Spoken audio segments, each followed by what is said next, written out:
Welcome back dito sa channel natin. Andito tayo ngayon sa Bridgetown. Update muna tayo sa latest progress ng iba't ibang mga projects na ginagawa dito.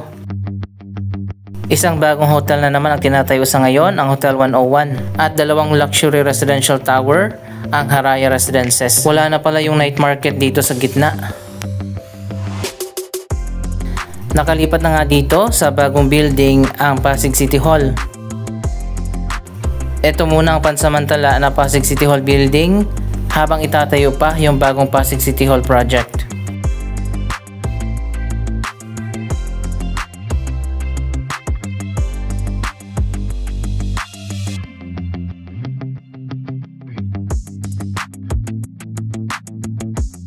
Ito ang Bridgetown Football Pitch.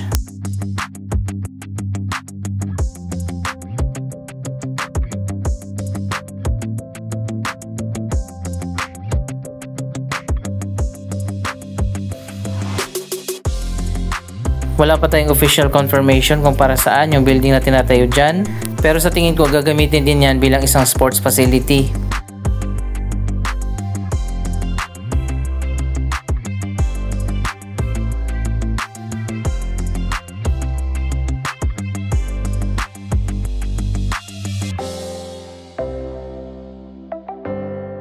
So ayan guys, bago pala yung camera natin at hindi ko pa naayos yung setting nito.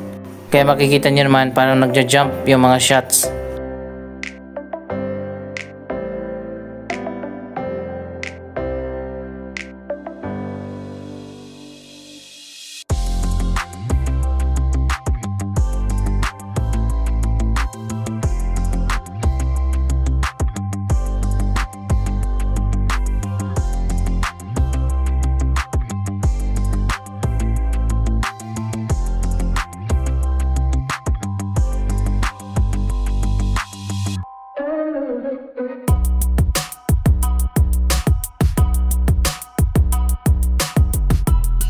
Mamaya pupuntahan din natin ang Victor statue na natapos na nga ang ginawa na viewing platform dyan sa baba.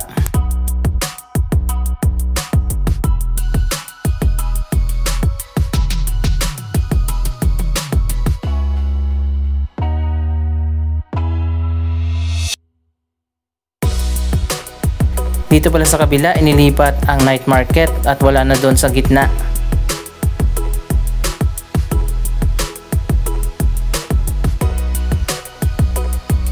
Ang Villares Residences matatapos na rin. Ito ang South Tower.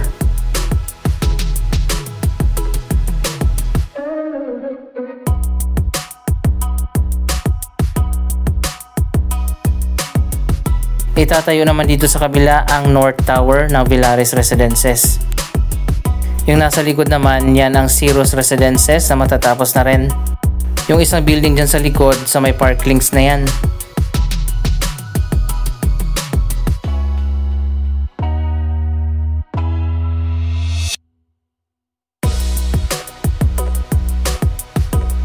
Ayan, ito na nga ang bagong location ng night market. Ito pala yung parking rates dito.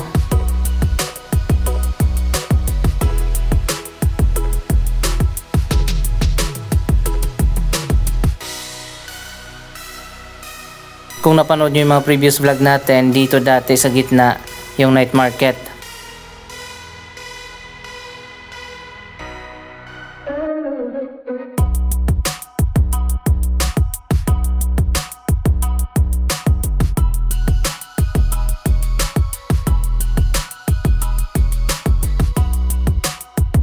Dito naman sa kabila, ito ang obstacle park.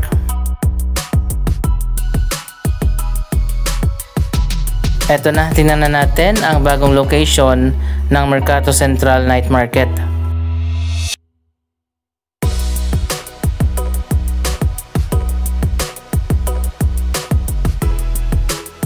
Wow, mas maganda na pala yung mga pwesto nila. Mukhang permanent na yata dito ang night market.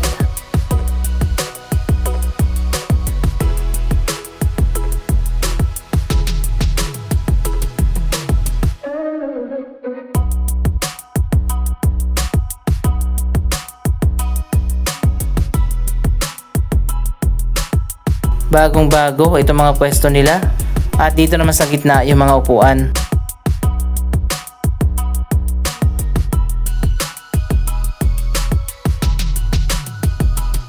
Pero sa gabi pa talaga binubuksan yung mga stores dito.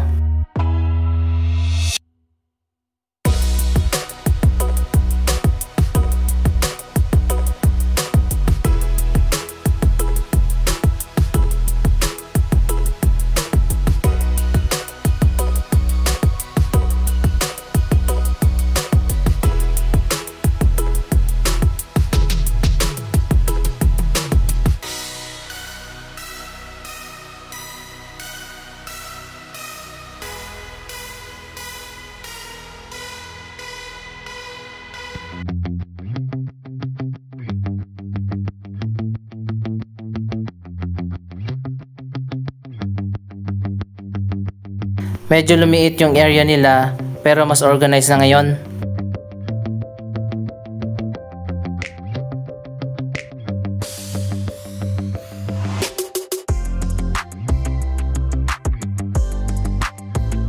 Mas maganda na rin itong mga bagong upuan at mga lamesa.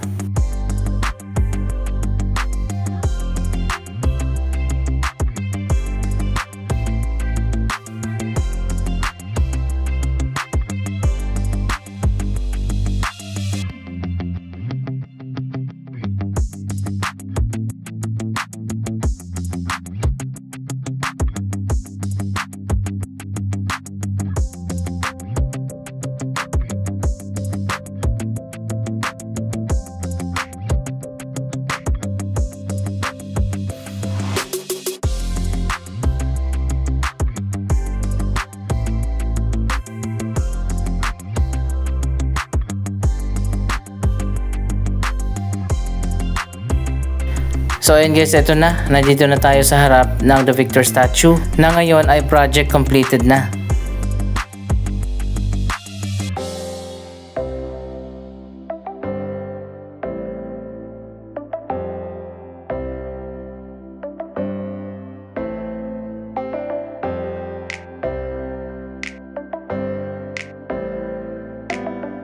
Mas maganda na ngayong kitang-kita na natin yung buong Victor statue.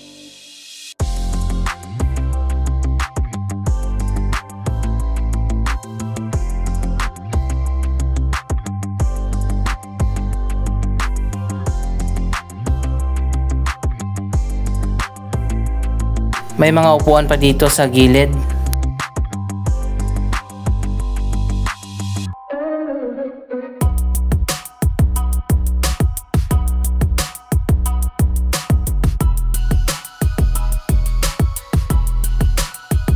Ito na ang pinakabagong landmark at tourist attraction dito sa Bridgetown.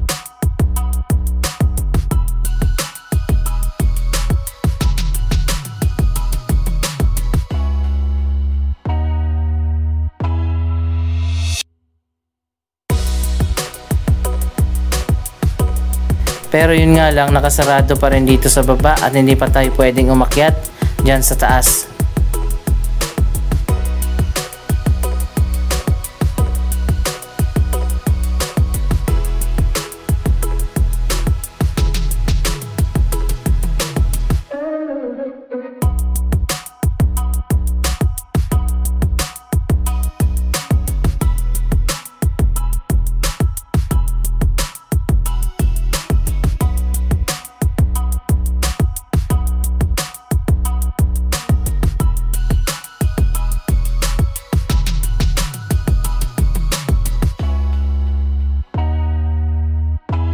Maraming dumadayo dito, lalo na sa gabi, para lang makapagpa-picture dito sa bagong tourist attraction.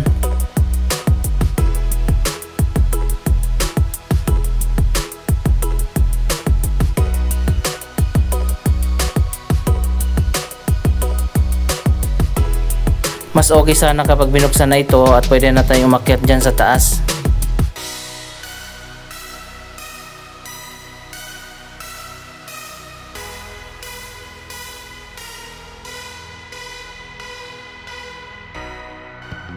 May parking din pala dito sa gilid.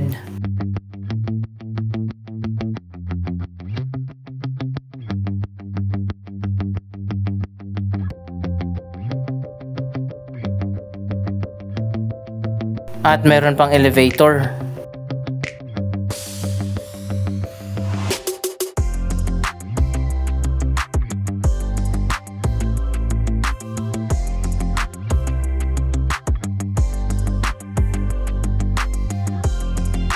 Kitang-kita din natin dito ang bagong Bridgetown Philly Hotel na malapit nang matapos.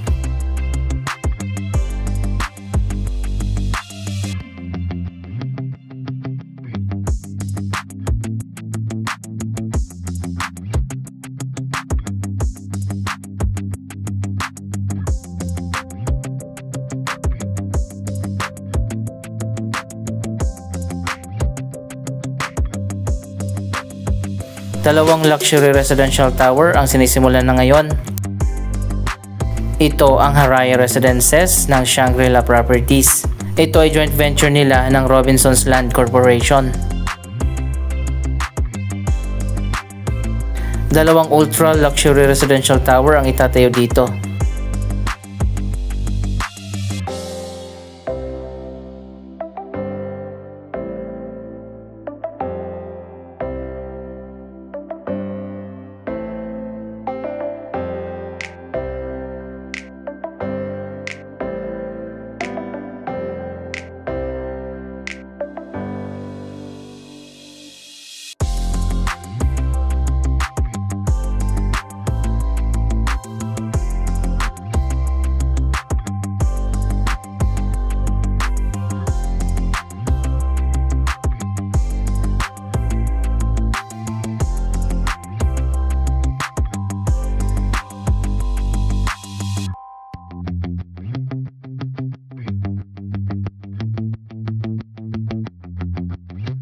At ito na nga ang bagong hotel na tinatayo ngayon, ang Hotel 101 dito naman sa kabila.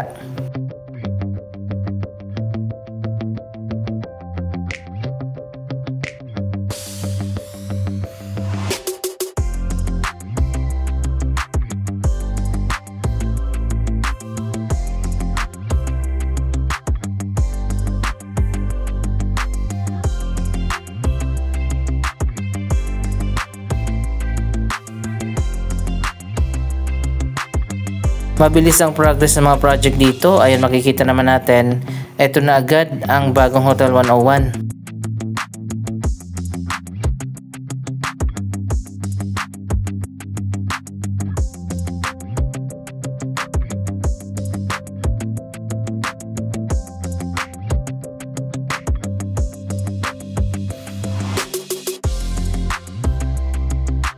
Pagtawid natin ang tulay, yan ang Bridgetown West.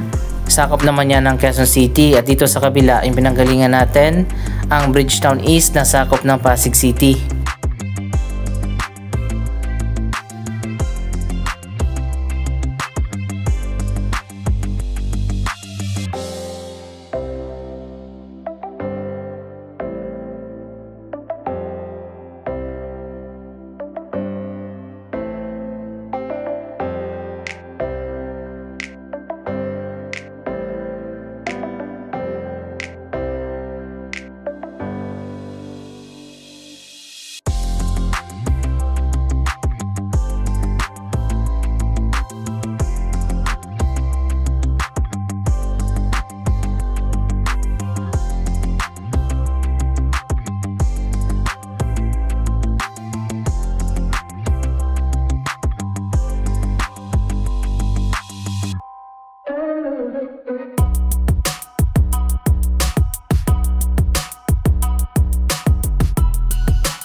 Napakaganda nitong Haraya Residences kapag natapos na.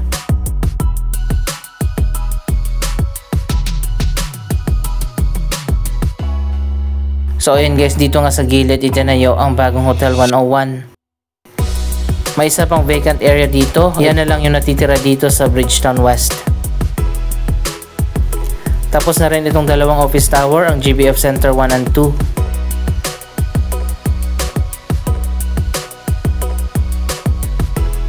Ano masasabi nyo sa mga bagong developments dito sa Bridgetown? Mag-comment lamang dyan sa baba ng inyong mga reaksyon.